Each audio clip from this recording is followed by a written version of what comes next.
Ah, salut Samy. Je sais pas si tu vas rester longtemps, mais on va regarder tes règles, comme tu as vu dans le titre. Vu qu'on n'avait pas découvert le mode solo, on va en profiter que tu aies sorti les règles définitives. On va lire en diagonale comme d'hab, hein, quand même, hein, parce que ça, lire des règles et tester un jeu, c'est quand même pas tout à fait pareil. Tu comprends pas les mêmes choses, hein. Il faut tester un jeu pour comprendre, mais on aura l'occasion de tester ton jeu, puisque tu seras à Hammer Time et à Octogone. Donc voilà, moi j'espère bien pouvoir squatter une partie, que tu me montres ça en vrai. T'as même pas vu le titre. J'ai dit quoi comme titre? Règles d'amis, actu, annonce pour la chaîne et Pitou Papoting. Alors ça c'était juste pour finir la phrase, hein. Bien sûr, Pitou Papoting, c'est le principe un peu de l'émission du Morning Papoting.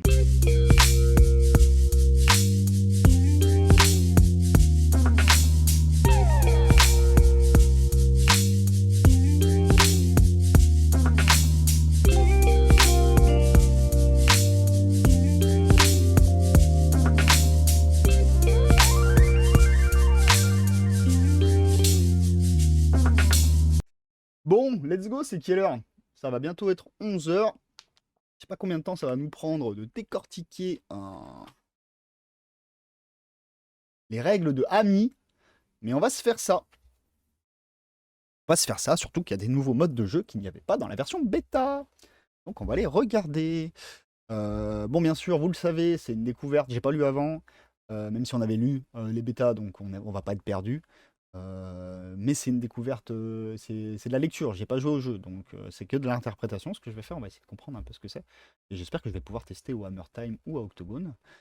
Et voilà. C'est pas encore la même chose, le libertinage et le polyamour. Oui, je suis d'accord. Ouais. Mais oui, effectivement, on sortirait un petit peu du cadre du pitou si on débat là-dessus. Donc, ce que vous voyez à l'écran, c'est une gravure de Dog Data. Je suppose que tu l'as encore fait à la main, c'est là, parce que tu devais pas encore avoir ta presse. Voilà, d'un des personnages de Ami, que Dog Data nous fait des gravures en ce moment. Si vous voulez en voir d'autres, il y en a sur son Instagram et sur mon Discord, parce qu'il les partage à chaque fois et c'est un plaisir. Mais donc, nous sommes là pour ça. La sortie des règles de Ami, enfin terminée. Donc, bon, bah, hop, vous connaissez le site de Rêve Création.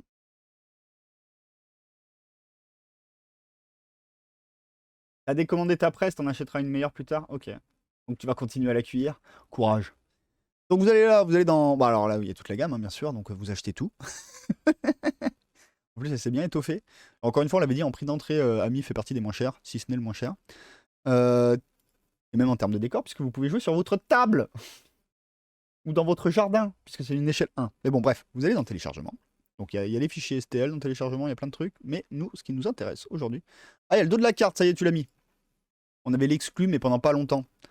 J'avais fait les. Parce que c'est moi qui fais les cartes. Et du coup, Samy n'avait pas partagé le dos de la carte, donc il était accessible sur mon Discord en attendant. Là, ça y est, vous pouvez le récupérer. Vous pouvez le récupérer ouais, en PDF sur le site d'Ami. Et nous, on va voir les règles. C'est ça qui nous intéresse.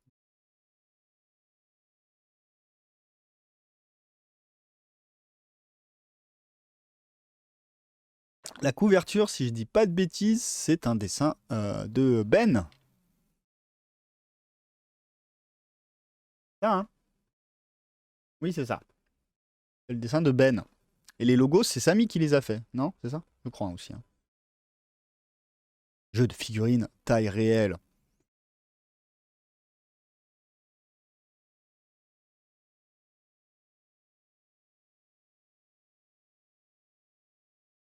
Donc, je me nomme Charles Alan Forrester et ceci est mon journal. Je vous le rappelle, c'est parce que le lore de Ami, le lore du jeu, nous est délivré par le témoignage, le journal d'un observateur extérieur qui découvre les Amis.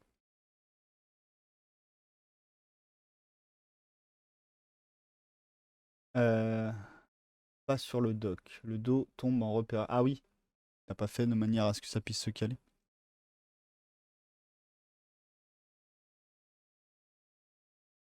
Comme information légale. Donc du coup, il y a plein de photos des figurines sculptées par Lux. Alors ça, c'est Grégoric qui a fait cette peinture-là. Les amis. Les petits logos, c'est moi. Rappelez-vous, dans la version bêta, il y avait une bille noire ou une bille blanche. Du coup, on a remplacé par un soleil et une lune. C'est pour le côté jour et nuit, ombre et lumière dans le système de Ami. Je vous lis pas le fluff, hein, vous vous démerdez. Hein. C'est vrai qu'en plus, je suis pas très bon lecteur, moi, je trouve. Hein. Table des matières. Ah, ça, c'est les figurines de Minus. J'aime bien son schéma de couleur. Ça, c'est Grégoric. Right. Les petits dessins et tout, c'est Samy et sa famille, hein, la plupart. Il me semble, je dis pas de bêtises. Alors, présentation, on sait déjà. Matériel nécessaire. Donc c'est sur du 60 sur 60, ça n'a pas changé. 3 à 8 figurines, peut-être 9 si hein, vous mettez une monture. 8 éléments de décor. 4 petits, 2 moyens, 2 grands. Alors les petits, c'est quoi? C'est du 5 cm par 5 cm. Les moyens, c'est du 10 sur 5. Et les grands, c'est du 10 sur 10. Alright. Est-ce que ça a une importance drastique importante ou si on met des trucs qui sont à peu près, ça va? C'est pas grave. Si tu l'es bien avec ta voix suave. Ouais, tu la trouves suave. Bah écoute, tant mieux si ça te va. Ça veut dire quoi taille réelle? Ça veut dire que c'est échelle 1? Ça veut dire que les amis que t'as, la figurine que t'as entre les mains, elle fait, si elle existait, elle ferait vraiment cette taille. Du coup, tes décors, si tu poses une canette, ben c'est la bonne taille de décor.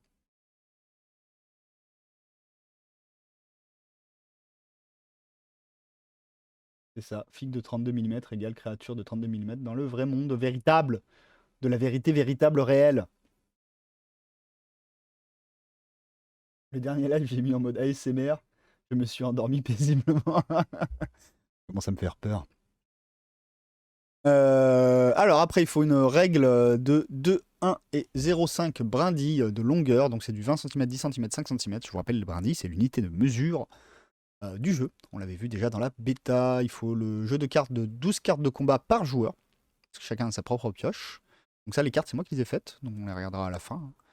Il faut un jeu de cartes de 6 cartes temps. Alors ça a changé. On verra après quand on arrivera sur les cartes. Mais il y a des nouvelles cartes qui sont insérées. Il faut des marqueurs disponibles en fin de livre. Incroyable. Une fois habitué au jeu, vous pourrez rajouter cela à des prédateurs, donc c'est d'autres figurines, des cartes stratégie, on verra ça après aussi. Et il y a enfin, c'est pour ça aussi qu'on va regarder le PDF aujourd'hui, parce que je pense qu'entre la bêta et cette version-ci, il n'y a pas énormément de choses qui ont changé, mais par contre, il y a un mode solo qui vient de s'insérer en plus dans le jeu. Ça, c'est cool. Je sais qu'il y a beaucoup de pratiquants de solo qui suivent ces émissions. Moi, je suis pas joueur solo, mais voilà. Content pour vous, les gars. Samy pense à vous. Ou bien ça donne une impression qu'on a de vraies créatures dans le salon. Tout à fait. Moi, je trouvais que c'était un des trucs les plus originaux de ce jeu. Enfin, on change un peu d'univers. Et plus que de changer d'univers, en plus, on change d'échelle. Mais déjà, rien que changer d'univers, moi, ça m'a fait du bien, personnellement. Même si j'adore la SF et la Medfan et le post-apo, mais voilà. Pusher, ça fait pas de mal. Après ton live, je cours racheter de l'encre. Taille de socle. 25 mm pour les familiers, 32 pour les amis, 25, 32 ou 50 pour les différents prédateurs et 50 mm pour les montures. Pareil, question, si tu m'entends Samy, est-ce que du coup si on respecte pas tout à fait les bonnes tailles d'éléments de décor, est-ce que c'est grave? Parce que l'idée de jouer avec des objets naturels c'est quand même assez cool, mais du coup ils feront pas forcément la bonne taille. Et est-ce que, pareil, pour les socles, est-ce que s'il y a une grosse, enfin, s'il y a une petite différence de temps en temps, genre si t'as des 30 au lieu des 32, je sais pas, est-ce que c'est grave aussi?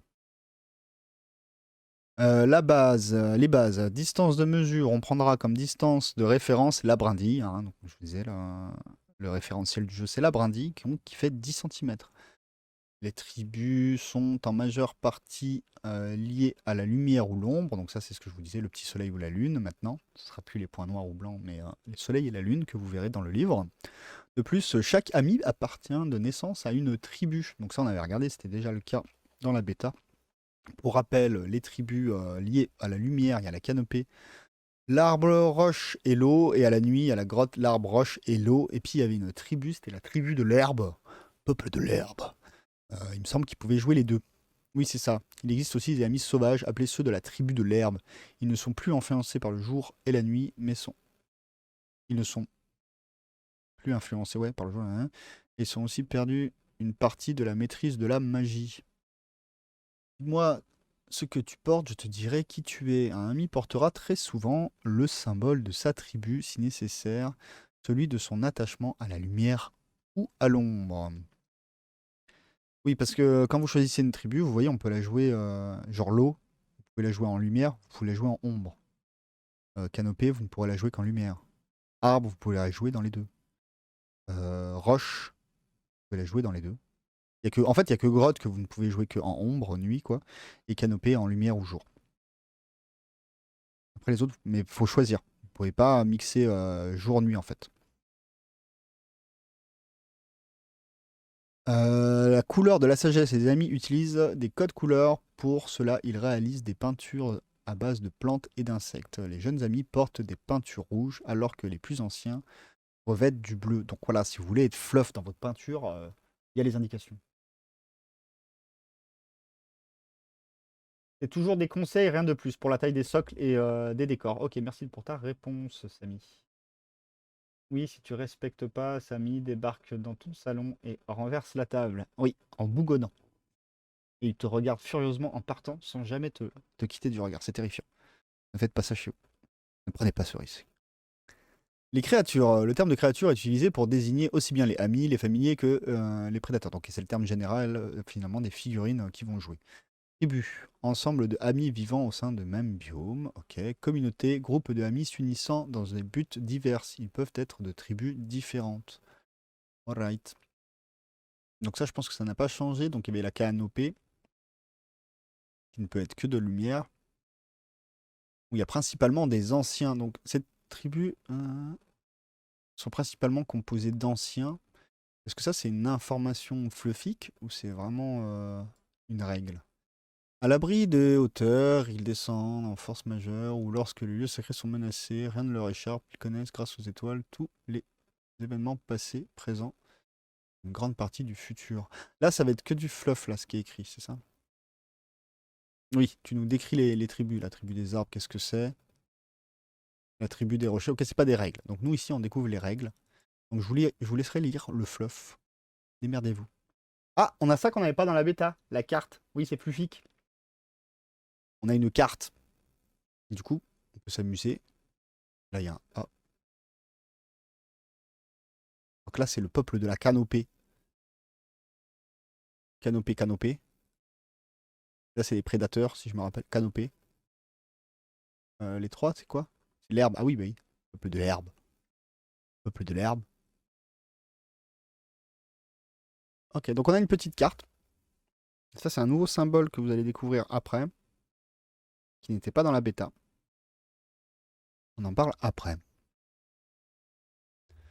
Alors là, on rentre dans les règles ou pas?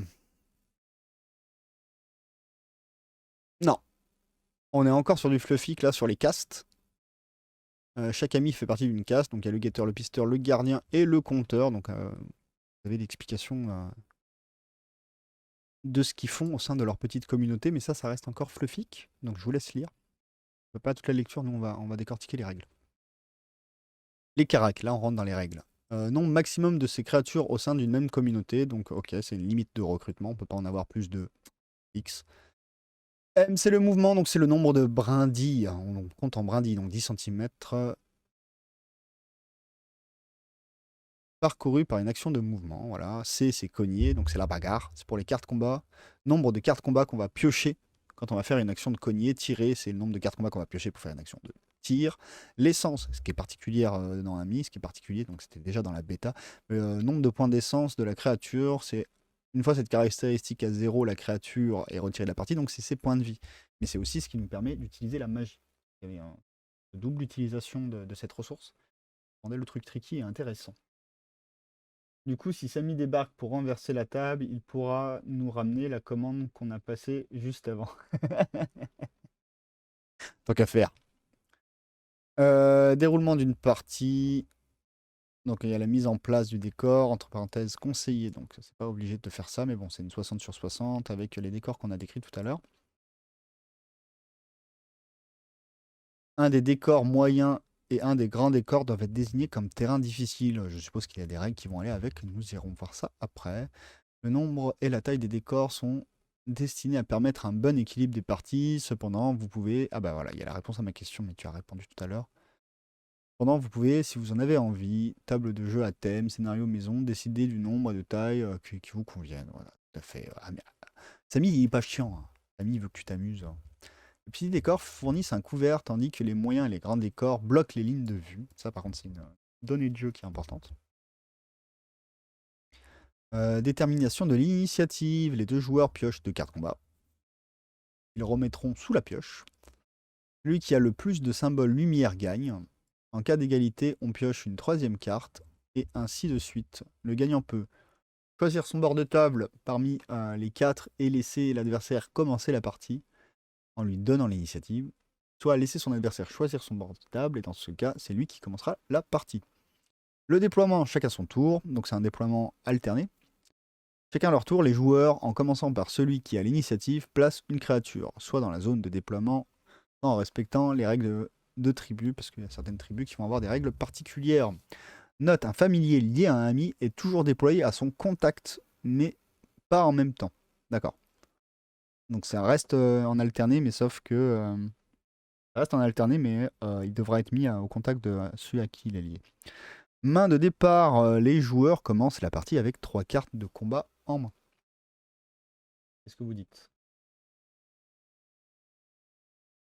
Oui, carrément, une taxe importation interdimension. J'ai commandé un falafel pour nous deux, Samy, si tu sais pas quoi me livrer. Alors, tour de jeu. Détermination jour-nuit. Donc ça, c'est les cartes temporelles. On verra après ensemble. C'est plus décrit en dessous. L'effet temporel, du coup, parce que des fois, il y a des effets. Le retrait ou non des marqueurs magie en fonction de leur nature. Parce que si vous tombez sur le jour, vous allez virer les cartes jour. Si vous tombez sur la... vous allez virer les cartes nuit. Si vous tombez sur la nuit, vous allez virer les cartes jour, je crois. On va regarder après. Et puis Aube et Crépuscule, c'est des cartes qui n'y avaient pas dans la bêta. Ça nous intéresse là aujourd'hui. Ce sont des cartes qui sont à la fois jour, à la fois nuit. On est entre les deux. Et qui ont des effets. On verra ça après. À partir du tour 2, les joueurs dont la période correspond à leur communauté peuvent faire des actions suivantes. Une des actions suivantes, pardon. Donc une seule. Rendre une essence perdue à l'une de leurs créatures. Ok, du heal. Refaire entièrement leurs mains. Ok, du recyclage. 2-3 cartes. Et la défaussant, puis en reprenne 3 cartes. Combat, ok. En la défaussant, puis en reprenant 3 cartes. Oui. Tu dégages ta main et tu reprends 3 nouvelles cartes.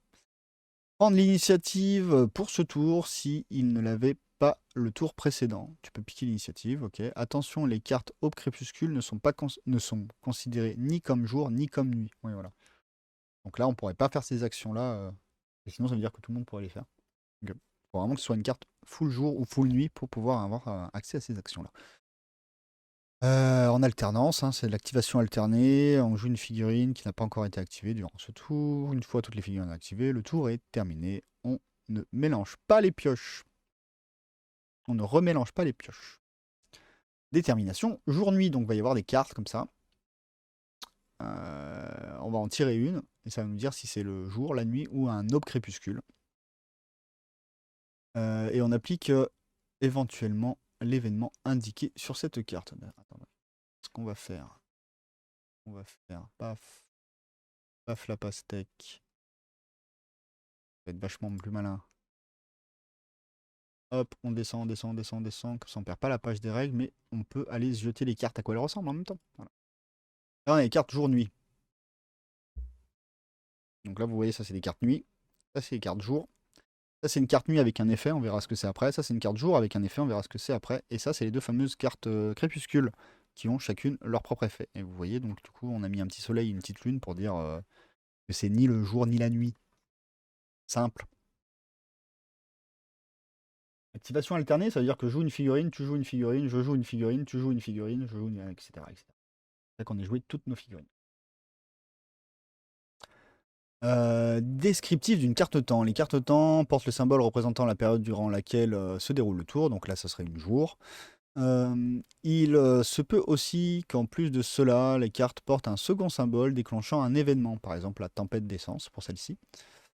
Prédateur, tempête d'essence. Donc Prédateur, on a vu que c'était la nuit, tempête d'essence, c'est le jour. Et après, il y a éclipse verte et brouillard qui sont des cartes aube crépuscule. Prédateur, chaque joueur choisit une de ses cartes créatures non cachées. Une de ses créatures non cachées, pardon. Chaque joueur choisit une de ses créatures non cachées. Puisqu'on peut se cacher dans la mise, ça fait partie des actions.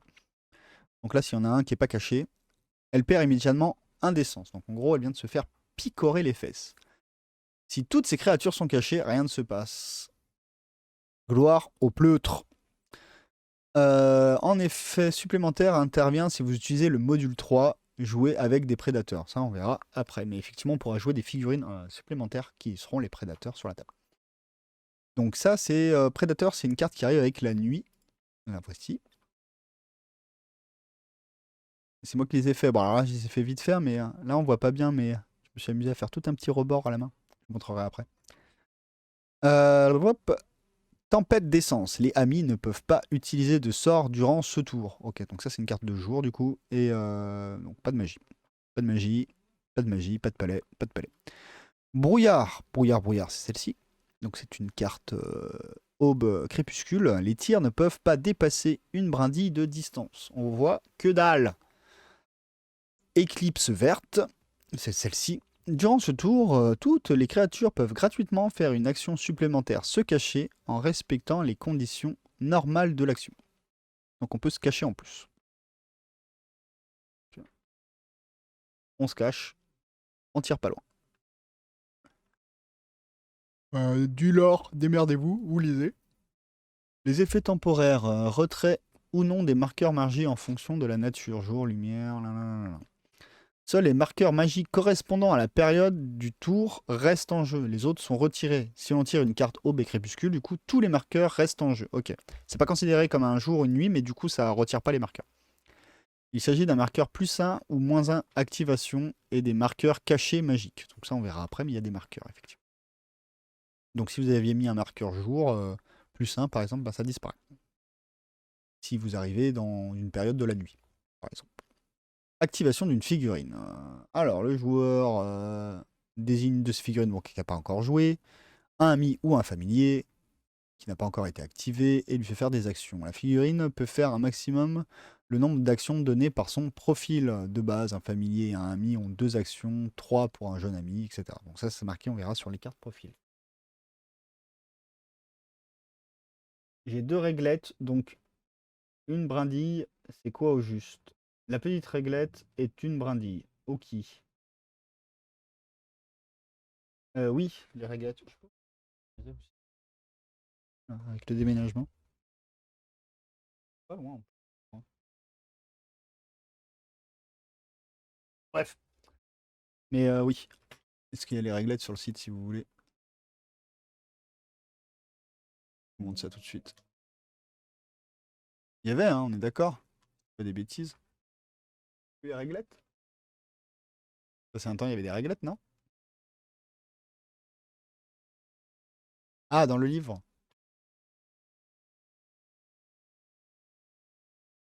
Ah oui, là. Une brindille, 0,5 brindilles, 2 brindilles. Voilà.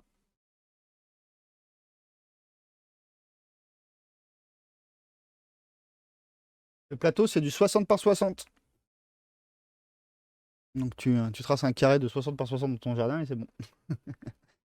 Et vous le savez, c'est une de mes dimensions que je préfère. Parce que je trouve que c'est vraiment adéquat à toutes les petites tables et tous les petits espaces. Bien que par exemple, Mars, je vous ai dit, je préfère jouer en 90-90, mais ça c'est une question de jeu. Mais quand le jeu marche sur un 60 sur 60, moi je préfère.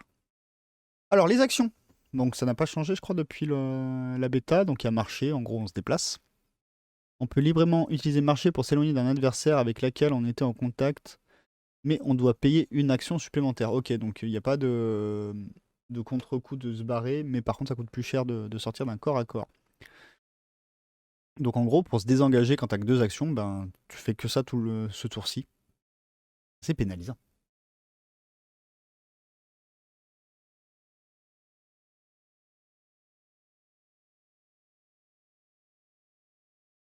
Un ami ne peut faire... Un ami ne peut pas faire plus de 2 actions marche lors de son activation. Ok, on peut courir sur 2 marches, mais on peut pas en faire 3 du coup. On peut pas quitter un corps à corps et en déclencher un nouveau durant la même action. Donc on peut pas faire du ping-pong entre les figurines.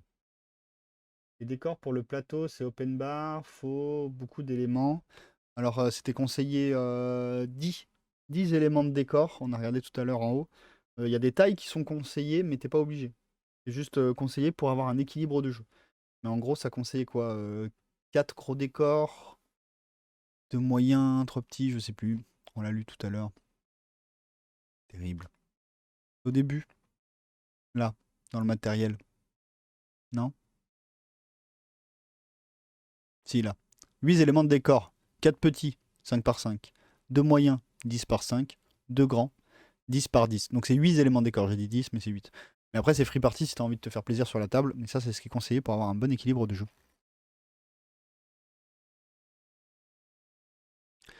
Donc ça, c'est l'action marché. Donc très simple. Je résume marcher, c'est se déplacer du nombre de brindilles qui est marqué sur la caractéristique de mouvement. On ne peut pas en faire plus de 2.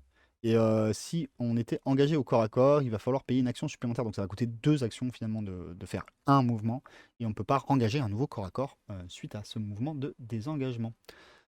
Charger. Il s'agit de faire un déplacement comptant comme une action marché qui met la figurine en contact avec un adversaire. La figurine fait immédiatement une action cognée gratuite. Euh, donc en gros, c'est 2 actions en une. C'est un marché qui t'emmène au corps à corps et après tu mets une chiche. Un ami ne peut pas faire plus de 2 actions cognées lors de son activation, d'accord. Donc on peut charger puis cogner, mais on pourra pas, je sais pas, genre par exemple jusqu'à 3 d'actions, il ne pourra pas charger, du coup avoir un cogné gratuit, puis un cogné, puis un cogné. On pourra faire autre chose ou ne rien faire. On ne peut pas utiliser charger pour s'éloigner d'un adversaire avec lequel on est en contact. Ça rentre en résonance avec l'idée qu'on ne peut pas en fait sortir d'un contact pour en créer un nouveau. Cogner une figurine en contact avec un adversaire peut faire une action cogner 2 fois max par activation. Le joueur de la créature qui cogne pioche autant de cartes combat que la caractéristique cogner de la figurine. Il ajoute une à sa main et la remet les autres sous le paquet. Ok, donc imaginons j'ai un cogné 3, je pioche 3 cartes, j'en choisis une que je mets dans ma main et les autres sous le paquet. Sachant qu'on a de base 3 cartes cognées dans la main. Le joueur cible pioche une carte combat qu'il ajoute à sa main. Celui qui se fait cogner, il n'a pas le choix des cartes, il prend juste une carte et démerde-toi avec ta main. Les 2 joueurs choisissent parmi ces cartes ce qu'ils prennent de leurs mains et les révèlent en même temps. Du coup, on arrive à la résolution de combat. Donc ça, jusqu'à présent, ça n'a pas changé depuis le bêta, mais en même temps, le système de combat, généralement, c'est un peu le cœur de règle de nos jeux de Pitou. On regarde sur la carte du cogneur la zone correspondante à la période, donc si on est en jour ou en nuit.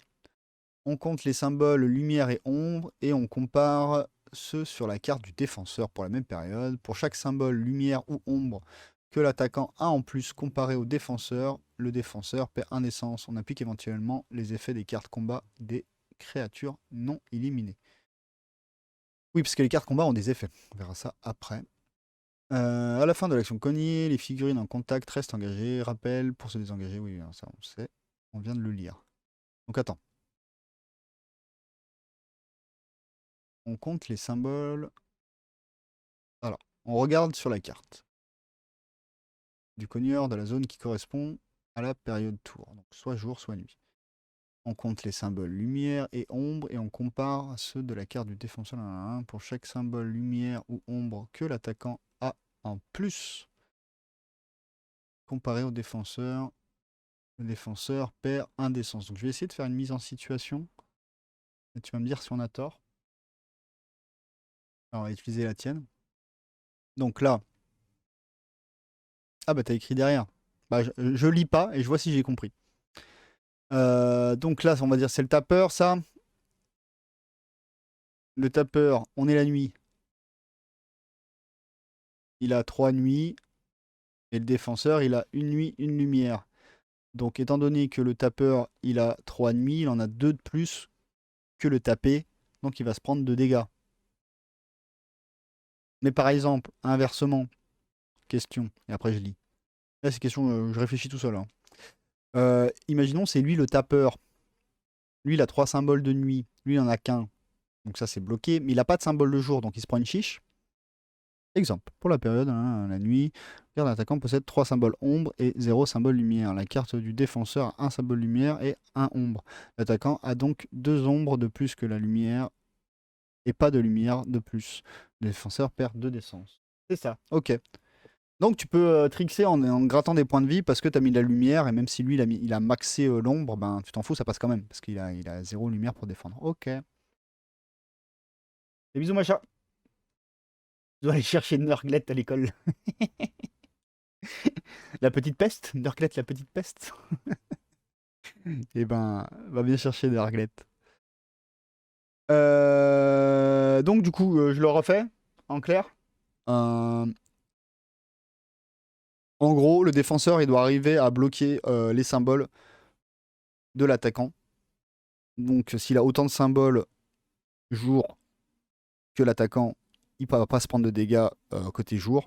Mais pareillement pour la nuit, il faut qu'il ait autant de symboles nuit que l'attaquant pour pouvoir bloquer les dégâts. Donc là, dans l'exemple que je donnais, si c'était lui l'attaquant, il aurait mis un dégât quand même, parce que lui, n'ayant aucun symbole jour, bah, il va se prendre la chiche du jour. Par contre, la chiche de la nuit, bah, il la défend, puisqu'il a plus de symboles de nuit. Et dans l'autre cas, bah, lui, il a 3 symboles de nuit, il n'en a qu'un, donc il va bloquer une chiche de nuit, mais il va s'en prendre 2. Et le jour, bah, il bloque rien du tout, parce qu'il n'y a pas de chiche de jour. Voilà. Voilà, les chiches de jour, les chiches de nuit. Ok. Descriptif de la carte combat, divisé en 2 parties, les nuits. Bon, ça on a compris, on a regardé. Et donc, du coup, des fois, vous allez voir, on verra sûrement après. Hop, les cartes combat. Donc, les cartes combat, c'est moi qui ai fait. Si vous vous demandez, c'est des dessins à la main, mais après, c'est une composition sur l'ordi. Et le fond, c'est du pastel sec. Voilà. Ceux qui se demandent. J'en ai parlé d'ailleurs lors d'un live où on faisait du kit bash. On était passé voir un peu ce que j'avais fait. Et du coup, là, vous voyez, des fois, il y a des effets. On verra ça après, je suis plus dans les règles. Tirer. L'action est la même pour les projectiles physiques ou magiques. Ok. Une figurine qui fait une action de tir doit d'abord vérifier que sa cible est à portée et qu'il a une ligne de vue. Ok, donc portée, ça doit être écrit quelque part. Je sais plus. Les lignes de vue, bah c'est simple, il faut pas qu'ils soient cachés derrière un décor, tout simplement. Les amis alliés et les ennemis ne bloquent pas les lignes de vue. Donc les figurines ne bloquent pas les lignes de vue. Ok. Si la cible est trop éloignée, l'action n'est pas possible, mais elle n'est pas perdue. 2 fois max par activation, on peut pas tirer dans un corps à on ne peut pas tirer dans un corps à corps. Ok. 2 fois max par activation. Oui, on peut. En gros, toutes les actions, on peut pas les faire plus de 2 fois. On comprend bien. Et on ne peut pas tirer dans un corps à corps. Et depuis un corps à corps non plus, je suis pute. Le joueur de la créature qui tire pioche autant de cartes combat. Il ajoute une à sa main, remet. Donc ça c'est pareil que pour le CAC. Pour le moment. Ah voilà. Normalement pour se défendre au corps à corps, on tire une carte. Ben là, si on a un couvert au tir, on tire 2 cartes. Qu'il ajoute à sa main. Les 2 joueurs choisissent secrètement une carte. Hein, la résolution du tir. Donc c'est pareil que le CAC pour les dégâts, là, pour bloquer, là, ce qu'on expliquait, lumière, jour, tout ça. On compare à ceux sur la carte du défenseur, le symbole lumière ombre attaqué par un défenseur. Défenseur perd un d'essence, on applique éventuellement les effets de la carte. Ok. Couvert et décor, du coup, les décors cachent partiellement une figurine, celui-là le rend plus difficile à toucher. Donc voilà, la carte supplémentaire piochée par le défenseur s'il est à couvert. Et les hauteurs, si le hauteur est en hauteur par rapport à sa cible, il pioche une carte de combat de plus, jusqu'à un maximum de 3. Si la cible est plus haut que le tireur, il perd une carte de combat. Donc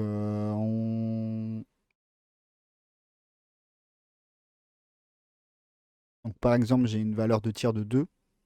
Je suis censé tirer 2 cartes. Mais je suis en hauteur. Donc je tire 3 cartes, par exemple. Je pourrais pas tirer 4 cartes. Mais par contre, si ma cible est en hauteur, bah, je tirerai qu'une carte. Parce que j'avais une valeur de 2. Ok.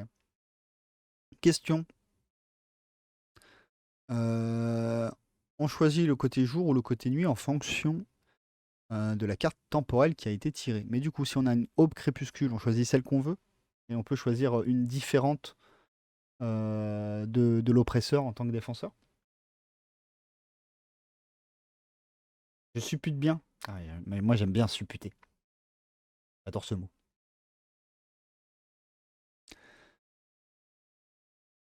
On annonce. Donc en gros, l'attaquant il annonce jour et t'es obligé de défendre en jour, c'est ça?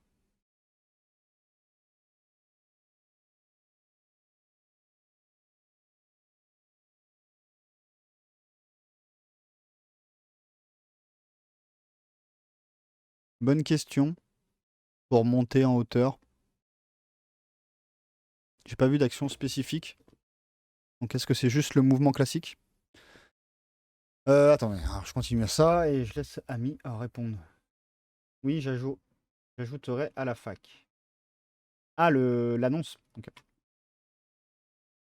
Permet de ramasser un projectile. Tous les amis, pas les familiers, peuvent. Bah, les familiers ne sont pas des amis.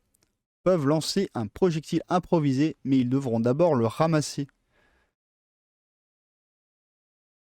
Pas forcément durant le même tour d'ailleurs. Ok. Un ami ne peut pas porter plus d'un projectile improvisé. Donc ça veut dire que si vous n'avez pas une attaque de tir, vous pouvez quand même tirer. Il suffit de ramasser son projectile au sol.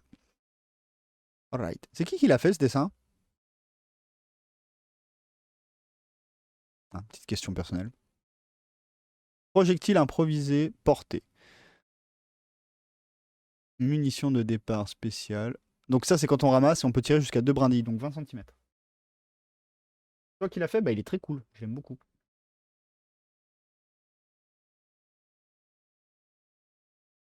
Si monter est bien dans mouvement. Je l'ai lu alors? On l'a fait les mouvements, non? Marcher.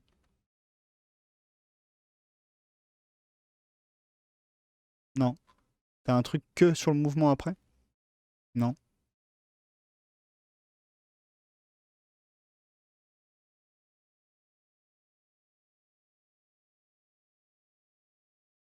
On va revenir au sommaire alors.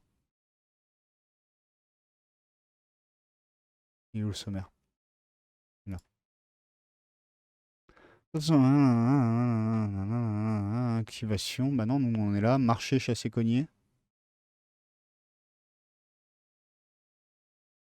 C'est terrain difficile. Pip, pip. À marcher, tu parles pas des hauteurs, hein.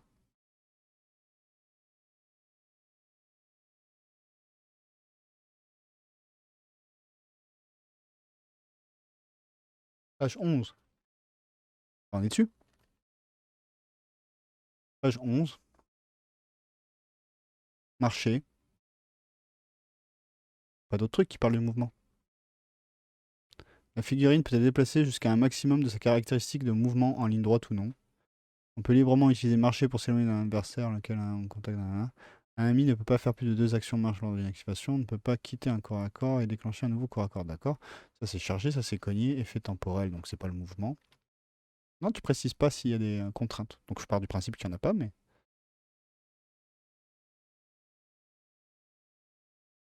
Le saut existe ou pas? Question de data. Je suis page 9 là? Ah oui, pardon. Monter un étage et tout. Ah ouais, ok. Donc on n'y est pas encore, on allait trop vite. On va voir ça. Alors les effets des cartes combat, on continue sur les cartes combat. Oui, je vous disais, donc, des fois il y a des effets. Là par exemple c'est fuite. Alors j'ai essayé de mettre des petites scénettes qui sont un peu concordantes, mais c'est pas toujours concordant. Certaines cartes déclencheront un effet en fin de combat. Blablabla. Donc c'est en fin de combat. Si les conditions nécessaires sont présentes. Alors bon, à la fin d'une attaque au corps à corps, si vous faites au moins une perte d'essence à votre cible, donc si tu l'as enlevé au moins un point de vie, vous pouvez immédiatement et gratuitement faire une action de mouvement qui ignore les décors mais qui ne peut pas vous amener au contact d'une autre figurine. Donc c'est une... Ouais. C'est du kite quoi. On tape et puis on va se cacher dans les arbres. Fuite à la fin d'une attaque de corps à corps ou de tir, si vous subissez une perte d'essence, vous pouvez immédiatement, gratuitement, faire une action de mouvement si cela vous permet d'arriver au contact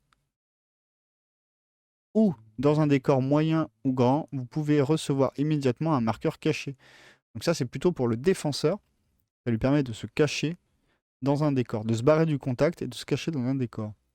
Ricochet lors d'une attaque de tir.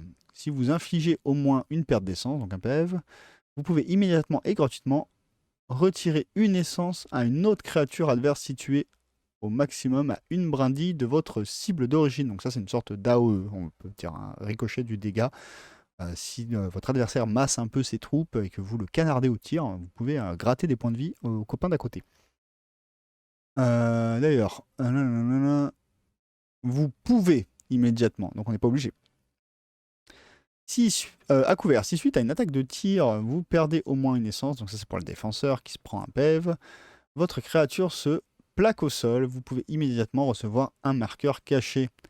Et vengeance, suite à une attaque de tir, vous perdez suite à une attaque de tir, vous perdez au moins une essence, donc c'est le défenseur s'il se prend une chiche dans la tronche au moins. Votre créature peut immédiatement lancer un sort de type action de tir ou faire un tir sur son agresseur. Donc on peut lancer un sort tir ou on peut tirer en réponse à notre adversaire. Donc je le rappelle, si on n'a pas de... Je suppute, encore une fois, si on n'a pas de projectile et que notre créature n'a pas de technique de tir, on ne peut pas le faire.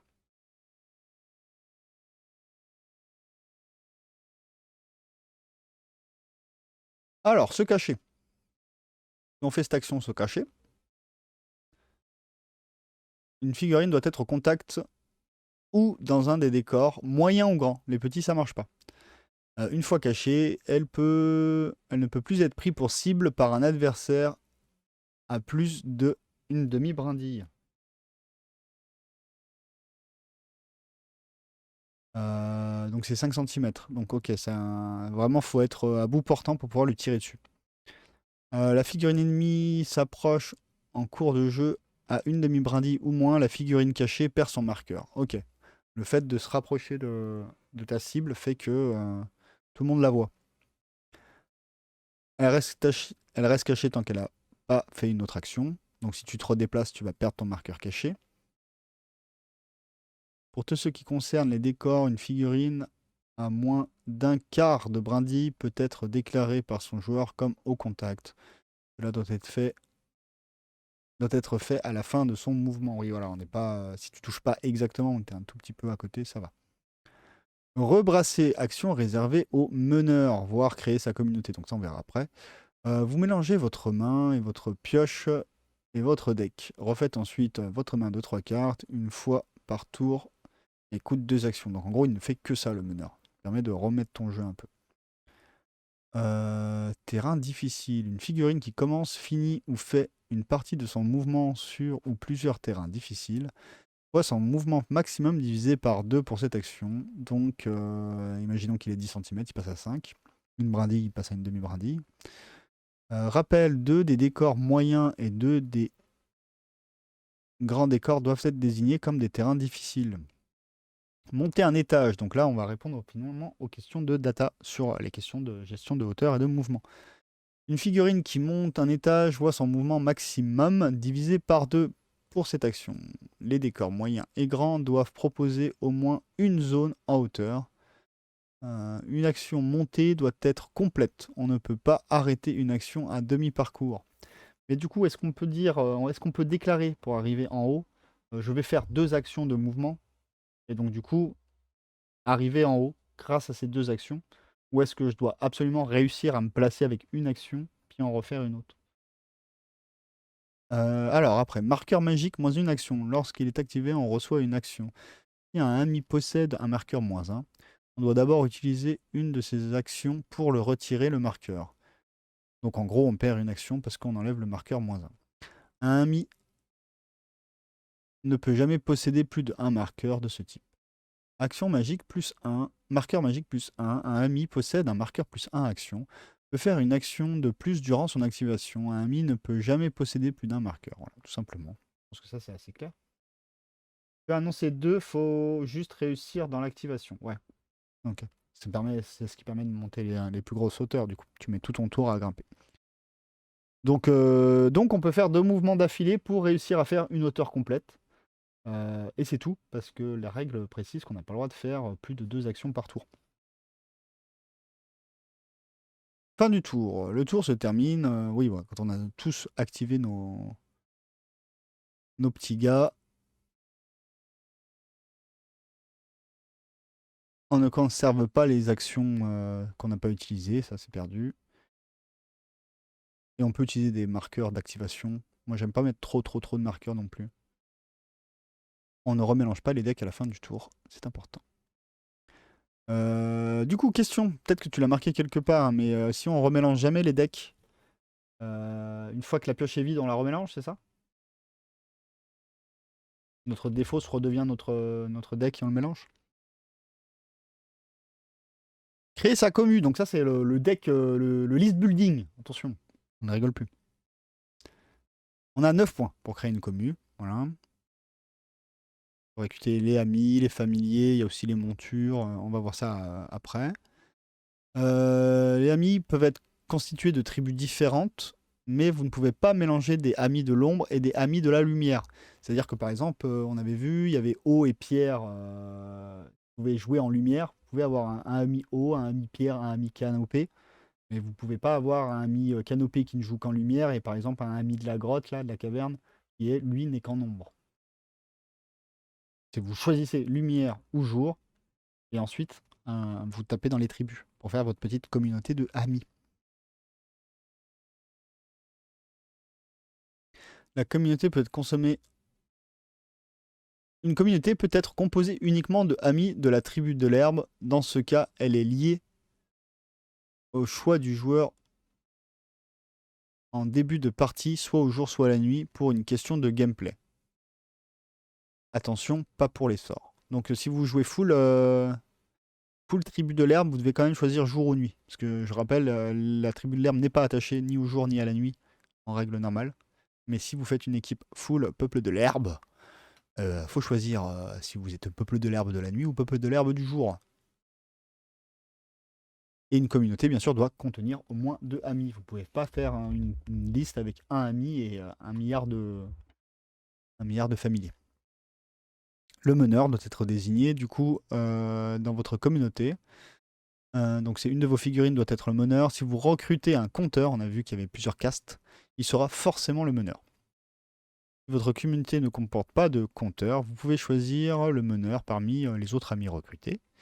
La tribu de votre meneur détermine le bonus spécial qui est appliqué à votre communauté. Et il a accès à rebrasser, on avait vu, c'était l'action qui prend 2 actions, mais qui permet de remélanger sa pioche, sa main et sa défausse. C'est précisé et tu as aussi une action pour le faire. Oui, bah c'est rebrasser du coup. Mais ok, c'est précisé. Boum.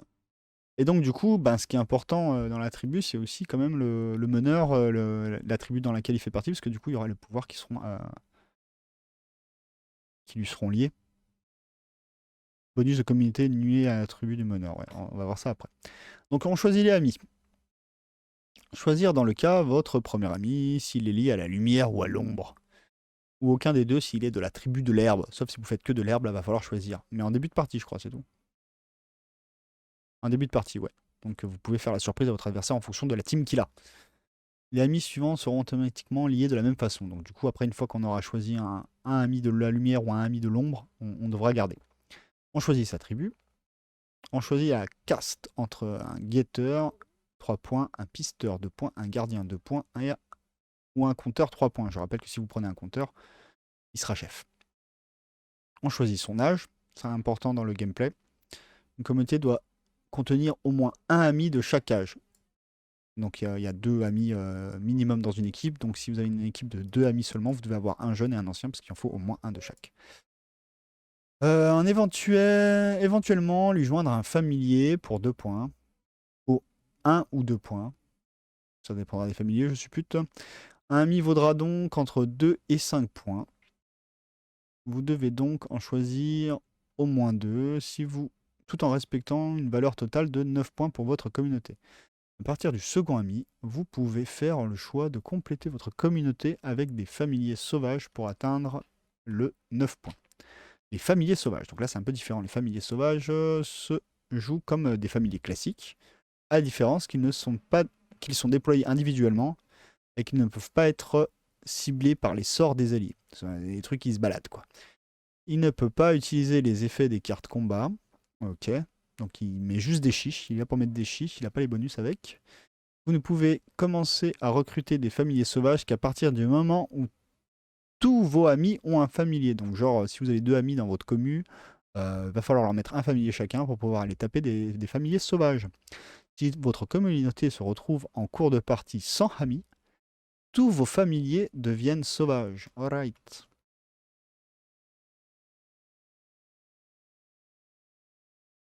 Pas de vibrer mon téléphone, mais c'est pas grave. Rappel, dis-moi ce que tu portes. Oui, donc normalement, généralement, un ami, on lui met le symbole de sa tribu, et si nécessaire, un petit symbole pour dire qu'il vient de la lumière ou de l'ombre. Couleur de la sagesse, les jeunes amis, généralement, portent des peintures rouges, alors, parce qu'ils vont plus vite, alors que les vieux, ils mettent du bleu. Scusami. Bonus lit. Donc là, c'est là, on rentre dans la strat. Donc, la communauté du meneur, donc là, votre chef, ça va avoir comme conséquence, s'attribue ce qu'on va lire maintenant. Dès qu'ils sont en hauteur, la canopée, dès qu'ils sont en hauteur, mais pas lors du déploiement, les amis reçoivent un marqueur caché non magique. S'ils perdent ce pion, ils devront soit changer de décor, soit refaire une action se cacher s'ils veulent en regagner. Ok. Donc s'ils se font découvrir, il faut changer de cachette ou faire une action.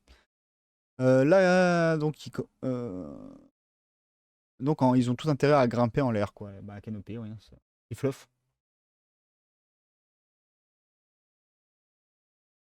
Chaque tribu peut venir soit de la lumière, soit de l'ombre. Donc en gros, pour faire simple, la canopée ne peut être que du jour. La caverne ne peut être que de la nuit. Le grotte, pardon, ne peut être que de la nuit. Et sinon, les autres, ils peuvent être soit de l'un, soit de l'autre. Et donc, c'est à toi de choisir quand tu formes ta équipe. Par exemple, tu dis, moi, je veux jouer 2 amis de l'eau et un ami du rocher.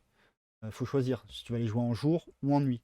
Par contre, si tu dis je veux jouer un ami de la canopée et 2 amis des arbres, étant donné que la canopée ne peut se jouer qu'en jour, tu seras forcément obligé de jouer une équipe de jour. Mais sinon, chaque tribu peut être de jour ou de nuit, à part canopée et grotte. Donc c'est à toi de choisir quand tu fais ton équipe. Et oui, il y avait un petit tableau avant qui le rappelait. Bah pareil, ouais, les pets, en gros c'est toute ta tribu, donc ouais, ouais. Les pets, ils sont de jour aussi. Moi je pète de jour, je pète la nuit, je pète toujours. La grotte. Donc c'est là, tu es obligé de la jouer nuit.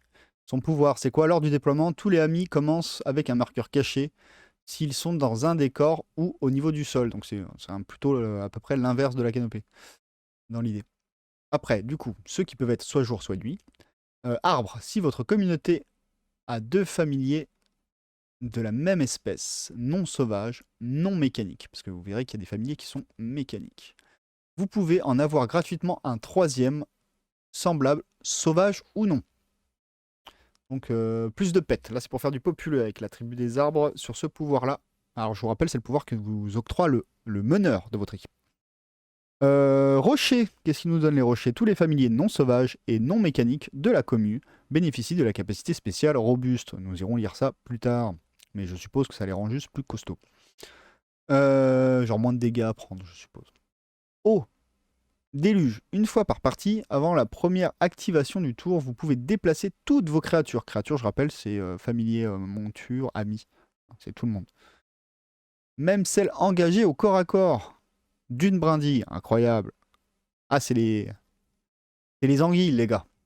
Ah, je crois que je vais kiffer jouer l'eau, moi, personnellement.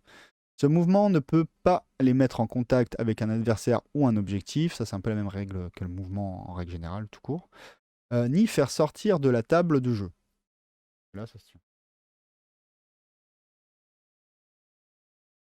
Des promos dans ce cas 3 pour le prix de 2.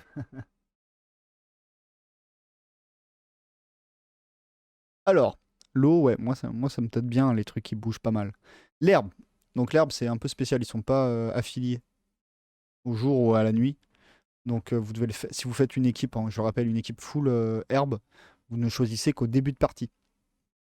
s'il est affilié jour ou nuit. Et il le sera affilié si vous jouez pas une équipe full herbe, mais qu'il y a par exemple une canopée, ce sera une équipe jour. Tous les amis ont la capacité spéciale discret, ce que nous verrons plus tard. Peuple de l'herbe, ça a l'air rigolo aussi quand même. Je pense qu'on peut faire des belles blagues. Bonus individuel de tribu. Le ami peut être déployé n'importe où dans la zone de jeu, hors zone de déploiement adverse, à plus de une brindille d'un objectif ou d'un adversaire. Il doit dans ce cas être mis en hauteur sur un décor qui peut être grimpé. Donc déjà, les canopées, on se rappelle, le pouvoir, si votre chef c'est un gars de la canopée, il met caché à tous vos amis qui sont en hauteur. Ah, mais pas lors du déploiement. Alright. Dès qu'ils sont en hauteur, mais pas lors du déploiement. Ah, donc il n'y a pas combo, tu n'arrives pas caché sur la map. Et donc du coup, là, ils peuvent se placer en hauteur directement. Ok. Les amis peuvent être déployés n'importe où sur la zone de jeu, mais hors zone de déploiement adverse et à plus d'une brindille d'un objectif. Donc ça, c'est pour la grotte, donc c'est un peu près pareil que la canopée, sauf qu'il doit être au sol en gros. Les arbres, lors du déploiement, un ami peut être mis en hauteur sur un décor qui peut être grimpé dans sa zone de déploiement. De plus, il ne subit aucune pénalité de mouvement lors d'une escalade. Ok, donc lui, il n'a pas le mouvement divisé par deux, de ce qu'on voyait tout à l'heure. Le rocher, lui, qu'est-ce qu'il fait? Est considéré comme un couvert pour les autres amis. Ah, donc lui, du coup, si tu es caché derrière un ami rocher, de la tribu du rocher, tu vas tirer une carte supplémentaire si tu te fais tirer dessus en défense. Tu aimes, tu kiffes? Oh, les amis ignorent les terrains difficiles, pas son familier, par contre, attention. Donc c'est vraiment ceux qui bougent sans se soucier du reste. Que je vous rappelle, terrain difficile, ça divise le mouvement par deux. Herbe, lorsqu'il se cache, son familier reçoit aussi un marqueur caché s'il est à une brindille ou moins. Ok, donc si tu es suivi par ton familier, il bénéficie de ça. Bonus de l'âge. Un jeune, il pourra faire une action de plus par tour. Alors qu'un ancien, il aura 2 points d'essence. Donc je rappelle que c'est les PV et la magie, les points d'essence, en plus. Caractéristiques des castes, il ne peut y avoir qu'un seul compteur par communauté et pas plus de 2 gardiens. Voilà, c'est une petite restriction à vous rappeler quand vous faites une équipe. Un seul compteur max, et si en plus vous prenez un compteur, il sera forcément le chef de votre petite équipe, et pas plus de 2 gardiens. C'est parti. Les amis. Alors, on a le guetteur du coup, 3 points. Donc il a 1 de mouvement, 3 de corps à corps, enfin d'appeler ça cogner, 1 de tir, 6 d'essence. Donc le guetteur, il est plutôt pas mal de PEV. Plutôt corps à corps, mais pas très rapide. Donc pas mal de PEV, ça veut dire quoi? Ça veut dire qu'il peut encaisser, mais ça veut aussi dire qu'il peut être un magicien.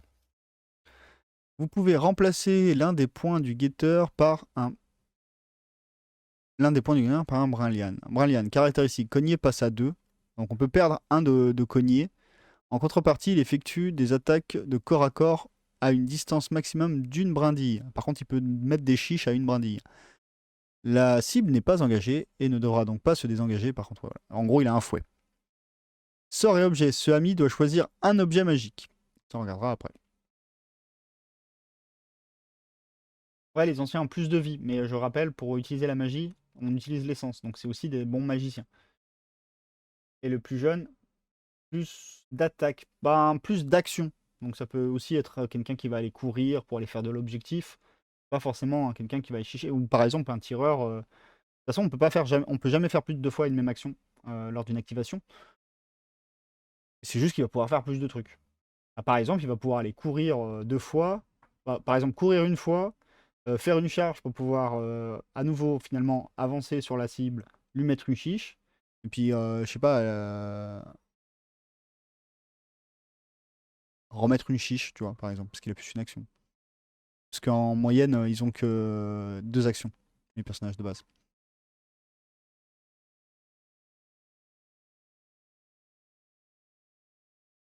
Le guetteur. La pisteuse. 1 de mouvement. 1 de combat. C'est pas une brute de corps à corps. 3 de tir. Par contre, elle se défend. 3 de PV. Elle est fragile. Par contre, elle a discret et agile, qu'on verra plus tard. Elle a un lanceur ou arc, au choix du joueur. C'est un équipement. On ira voir ça après. Ah non, bah non, c'est juste là. Lanceur. On a 5 munitions. Et on peut tirer à 3 brindilles. Et l'arc, on a que 3 munitions. Et on peut tirer à 3 brindilles. Mais donc on a moins de munitions, mais par contre, tir indirect. Tant qu'au moins une créature alliée et a une ligne de vue sur la cible, le tireur arc peut effectuer une attaque de tir sans tenir compte des décors. Le tir indirect n'est pas effectif si on a tiré la carte brume en début de tour. Donc je vous rappelle, ça c'est la temporalité, il y a une carte brume qui réduit les distances de tir. Donc du coup, le tir indirect ne marche pas quand il y a cette carte. Mais par contre, oui, voilà, s'il y a un pote qui voit l'adversaire sans problème, du coup, on s'en fout des décors, l'archer arrive à lui tirer dessus. En gros, il lui donne les infos, quoi, pour tirer. Ce ami doit choisir un objet magique. J'insiste sur le doigt, c'est marqué doigt, donc vous êtes obligé. Note, pisteuse commence avec 5 ou 3 munitions de départ en fonction de l'arme choisie. Une fois celle-ci épuisée, elle ne pourra plus utiliser son lanceur ou son arc, mais pourra toujours choisir d'utiliser des projectiles improvisés, en gros, ramasser des graviers pour les jeter sur la gueule des adversaires. L'essence pour mettre le feu au brindilles, ça aide bien. T'es con. Après, on a quoi? Le gardien. Donc, le gardien de max. Ça coûte 2 points. Et vous avez vu, il y a les tailles des socles, mais 32-32. Mais celle-là, elle est socle 40, 32 à 40. Okay, ouais, mais bon, t'as dit que c'était plus indicatif que obligatoire. Il a une capacité spéciale, c'est la symbiose. On ira voir après. Équipement optionnel. Le gardien peut, au moment de son déploiement, poser un cairn. Cairn, c'est une sculpture, quoi. À moins de une brindille de lui et au niveau du sol. Si à la fin du tour, le gardien est à un maximum d'une brindille de son cairn, il regagne une essence. Ok, il a un spot de soin, quoi. Ne peut pas dépasser sa valeur de départ, bien sûr. Dans le cas contraire, il perd une essence. Par contre, s'il s'éloigne de son cairn, il perd de la vie. Et ça, il me semble que ça n'était pas dans la bêta. C'est pour ça qu'on lit les détails. Ça, c'était pas dans la bêta. Sort et objet, ce ami de choisir un sort et un objet magique. Et bon, on a vu 4 d'essence. Ah, et 4 d'essence, c'est pas forcément. Bah, c'est pas le plus haut. Un de mouvement, donc toujours lent. Il est pas si fort que ça en cac, il en a que 2. Hein, et en tir, il est carrément nul. Mais par contre, il se heal. Donc certes, il a moins de PV, mais il se heal. Ça peut même être un mage intéressant. Enfin, il faudra qu'on regarde les sorts. Mais ça peut être un de ses rôles, sûrement. Le compteur, donc le patron, le big boss. Hein, le mec, il est télépathe déjà. Voilà. Hein, c'est Xavier. C'est Charles Xavier. Mais chez les amis. Compteur ancien uniquement. Ah, alors, on a l'équipement si on est un compteur ancien. Si vous mettez un jeune, ça marche pas.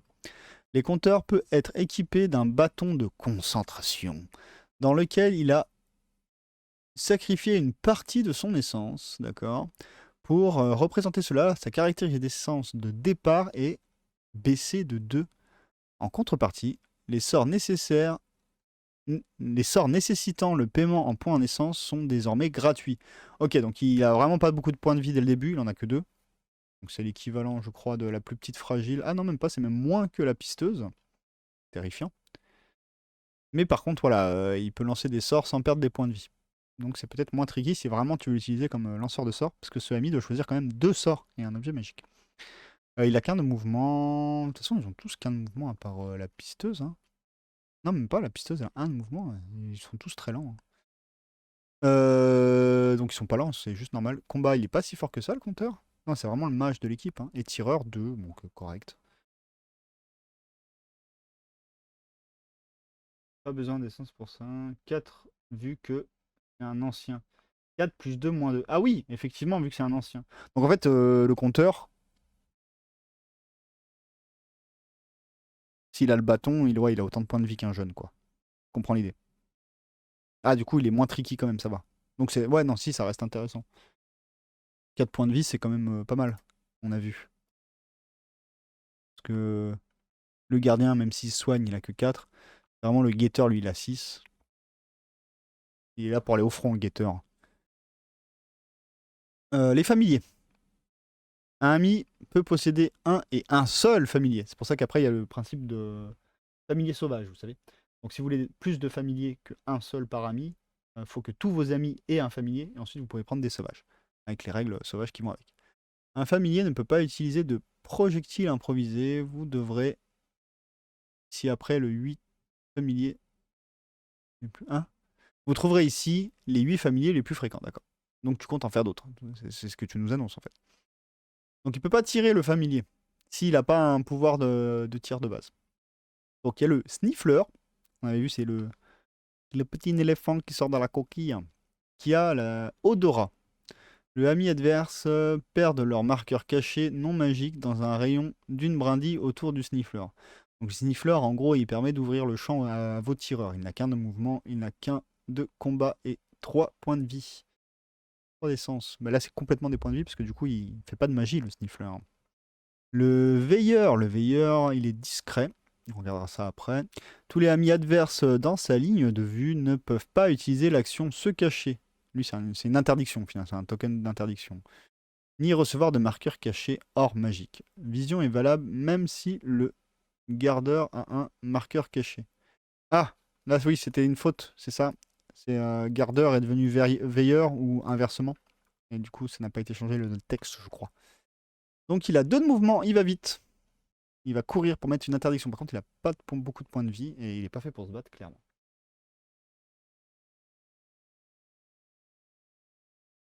Pas poétique, ça. Un Sniffler.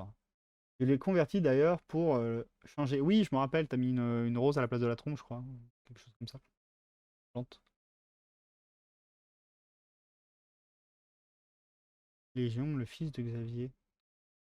Ah, je reviens à mon cher Xavier de tout à l'heure. Le Crasher. Donc le Crasher, 1 de mouvement, 1 de combat, 3 d'essence.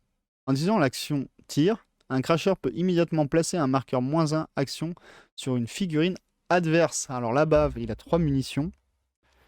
Et il tire à 2 brindilles. Et en gros, c'est pas une action d'attaque. C'est il lui met un marqueur -1. Il lui jette de la glu, en fait. C'est un engluant. Ok. Jusqu'à combien?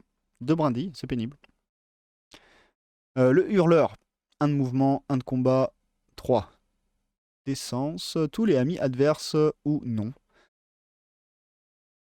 ne peuvent pas utiliser de sort dans un rayon d'une brindille et demi autour du hurleur. Ouais, donc c'est une interdiction, c'est une zone d'interdiction de magie, une zone de 10 cm de rayon. Mais du coup, c'est interdiction de magie pour les vôtres aussi. Un buteur. 1, 3, 3, pas de pouvoir. Donc lui, il est là pour taper, en fait. Que 3 de cac, voilà. Un Struck, c'est ce qu'on avait eu l'exclusivité en live, rappelez-vous. Il est mécanique. Lien. C'est au début de son activation. Le Struck n'est pas engagé au corps à corps et se situe à une brindille ou moins d'un ami. Il peut immédiatement regagner une essence perdue. Donc c'est un tank, on avait dit. Et mécanique, il ne peut pas être copié par un mimique. Ce qu'on va voir après, là, bah, il est juste là. C'est un familier aussi. Et du coup, il est mécanique. Donc on avait vu qu'il y avait plein de règles sur les mécaniques qui n'obtenaient pas les bonus en fonction des factions. Par exemple, la pierre là, qui rendait résistant, bah, ça ne marcherait pas sur lui. Tunnelier, il bouge de 1-5. Il a 1 de combat, 3. Alors à quoi il sert lui? Lui, il est discret. Ok. Tunnel, lors de son activation, le tunnelier au niveau du sol peut utiliser une action pour créer un tunnel, retirer la figurine. Si elle transporte un objet, ce dernier... Je me fais attaquer par un moustique là? Si elle transporte un objet, ce dernier reste sur place. Ok. Au début du prochain tour, avant votre première activation, replacez le tunnelier en jeu. Il doit être au niveau du sol et hors décor. Il ne peut pas non plus être à moins de une demi-brindille d'une créature adverse. Une fois sorti de terre, il reçoit un marqueur -1 d'action. Cette capacité peut être utilisée même si le tunnelier est engagé au corps à corps. Ok.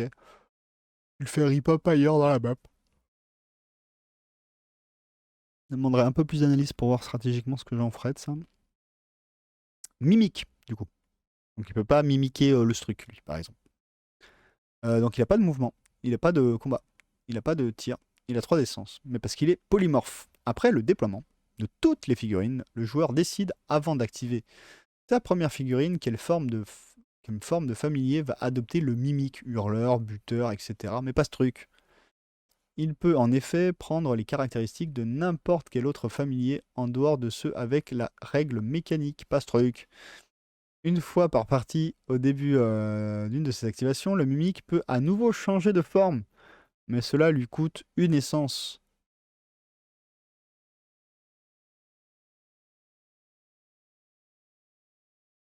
Donc il perd un point de vie s'il veut rechanger de forme. Ok. Donc du coup, ça vous permet d'avoir un mimique qui, je sais pas, au début vous voulez faire de l'interdiction de magie, et après votre but c'est d'aller faire du crasheur, vous pouvez. Non? Ouais, c'est ça, il prend la forme, donc il prend les caractéristiques. Donc prendre les caractéristiques, ça veut dire les effets aussi? Par contre, le mimique ne peut jamais regagner d'essence en cours de la partie, ni être ramené en jeu. D'accord.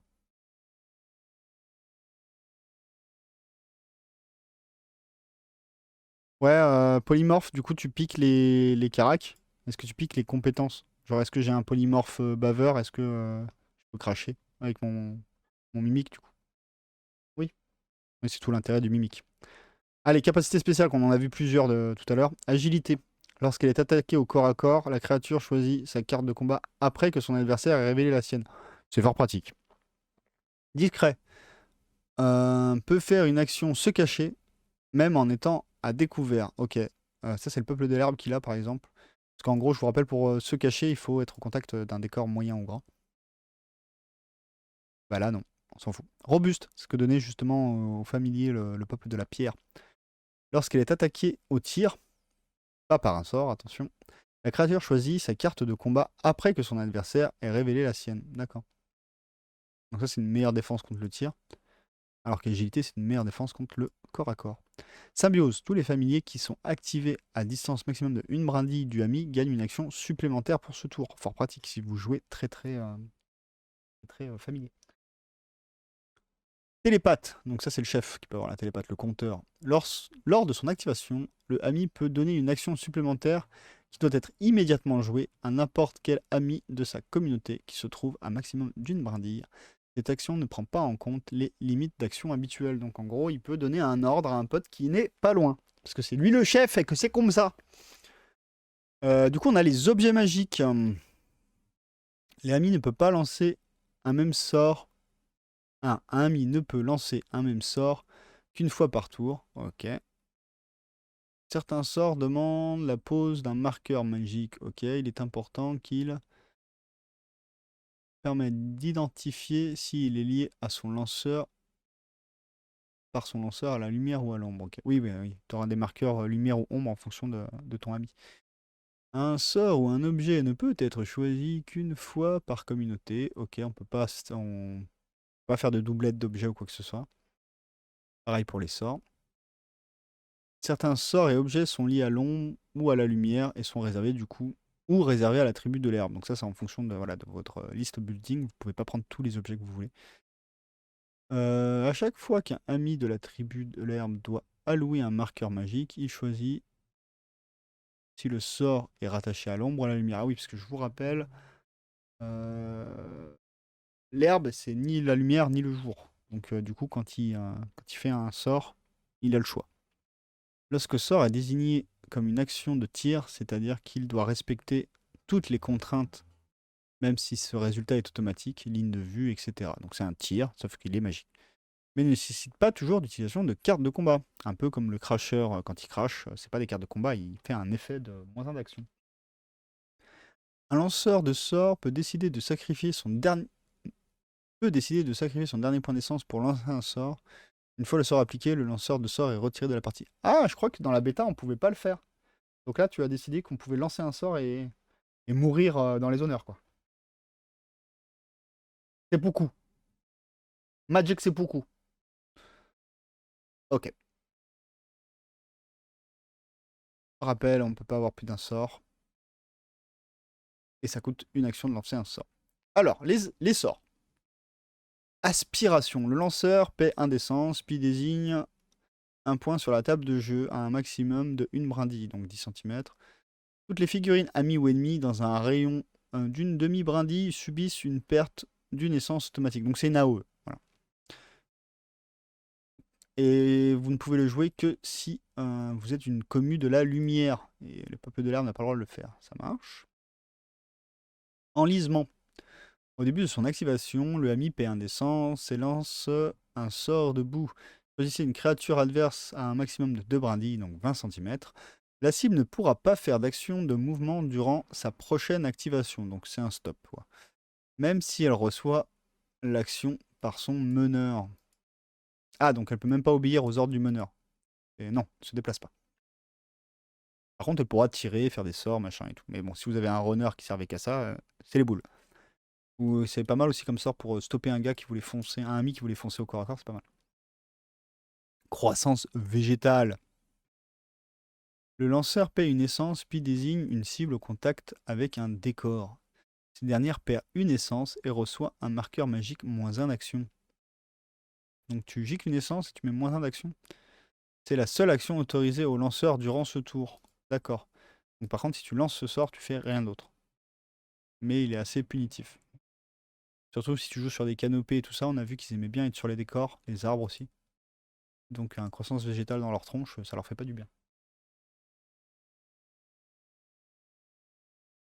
Bah le mode solo, on va y aller. Au bout d'un moment, hein. C'est quelle heure là?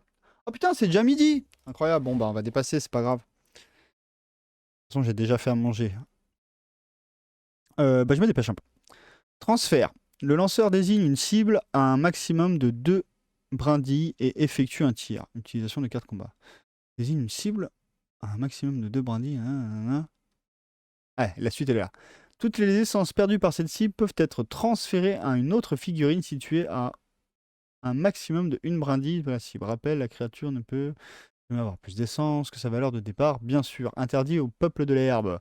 Donc l'herbe peut pas le faire, mais en gros, voilà, on pique, c'est le vampire. On pique des points de vie grâce à un tir et on les donne à quelqu'un d'autre.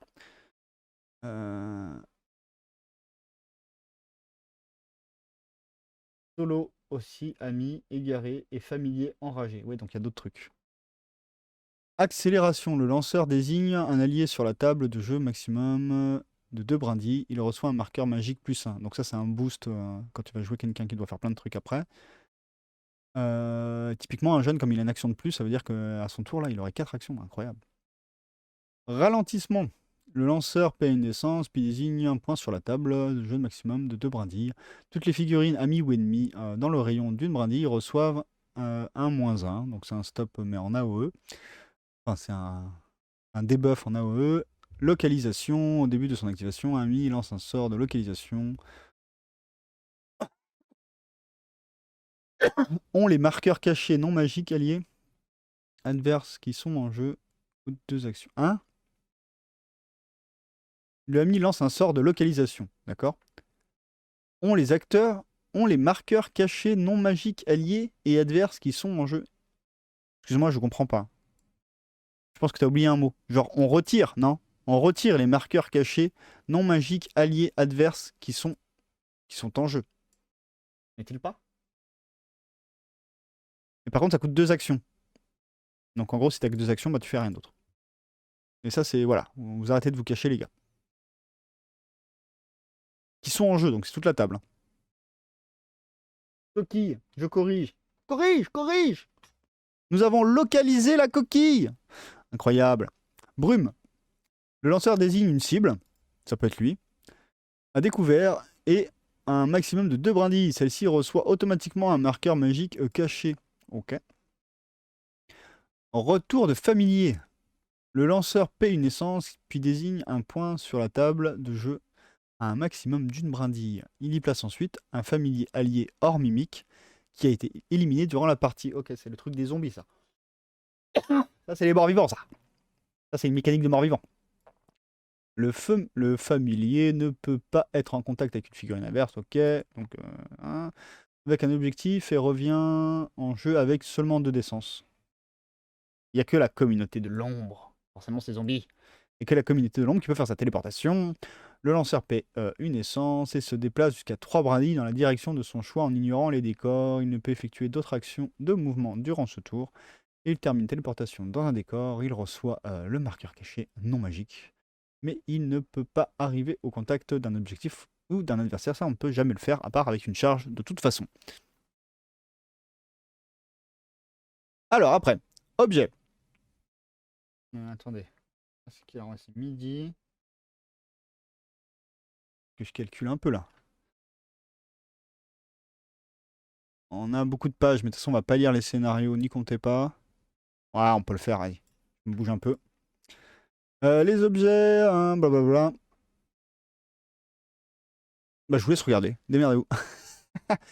On va pas regarder les objets. Vous avez vu qu'il y a certains amis qui peuvent en avoir. Allez, si on regarde, il n'y en a pas beaucoup. Let's go. Une fois pas parti, vous pouvez. Oula, qu'est-ce qu'il y a? Je verrai la fin en VOD. Merci pour ce live et encore un merci, Samy, pour les explications. Bonne journée. Bah, des bisous. Doc Data, j'essaye de me dépêcher. Comme ça, tu pourras voir le solo en VOD à ton rythme. Une fois pas parti, vous pouvez utiliser cette pierre. Ou alors, si vous voulez, on se refait. Non, bah allez, non, vas-y, j'y vais. On verra. Et sinon, on se refera un live. Vous pouvez utiliser cette pierre au moment où votre adversaire joue un sort. Ce sort, un effet éventuel, à naissance, action doit être payé.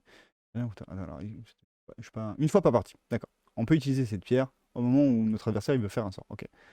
Ce sort est sans effet. Ok, c'est un annule sort. Ça marche. Un contre-sort. Une fois par partie. Et c'est que pour le gardien ou le compteur. Pierre d'artefact. Une fois par partie, vous pouvez utiliser une de cette pierre au moment où un ami est activé. Enfin, le ami est activé. Il regagne. Ah, ok, c'est un heal, il regagne 3 d'essence. Paf. Sachant qu'on ne peut pas dépasser le nombre de points de vie que vous aviez. Donc, si vous n'en avez perdu que 2, ben, vous en récupérez que 2. La pierre de camouflage. Je peux pas rester pour le solo. Ouais, ben, on refera un live sur le solo. Là, on finit ce qu'on connaissait déjà de la bêta. Enfin, ce qui a changé entre la bêta et la finale. Puis on se fera un live express solo. C'est parti. Le ami est toujours considéré comme étant à couvert, ami de la tribu de l'herbe uniquement. C'est pas mal. Je vous rappelle, quand on est à couvert, on pioche une carte de plus quand on se fait tirer dessus. Masque de guerre, le ami ne peut pas être victime des effets d'un sort adverse. Communauté de l'ombre uniquement. Ah ouais, là, ça te protège contre les sorts. C'est violent, ça. On a envie de jouer l'ombre. Hein. Je vais jouer eau ombre, je sens. Eau ombre herbe. Le ami peut choisir un sort tout en respectant les limitations de communauté. Ainsi, même un guetteur ou un pisteur a le droit de choisir un sort grâce à cet objet. Donc si vous fitez, ouais, le guetteur et le pisteur n'ont pas de sort. Donc si vous lui foutez cet objet-là, eh ben, ils ont un sort. Voilà, tout simplement. Le masque de chasse. On ignore les couverts. Donc du coup, la pierre de camouflage ne sert plus à rien. De plus, l'action tirée ne lui fait pas perdre son pion caché. Ah, il peut rester caché et tirer, salopio. Le masque d'harmonie. Lorsqu'on perd une essence, un maire peut retirer en partie ou une totalité de ses familiers. Et inversement, lorsque c'est un familier qui en perd, des lumières uniquement. Voire ami légendaire ruche. Ah, à cause du C, d'accord. Un ami peut retirer en partie ou en totalité.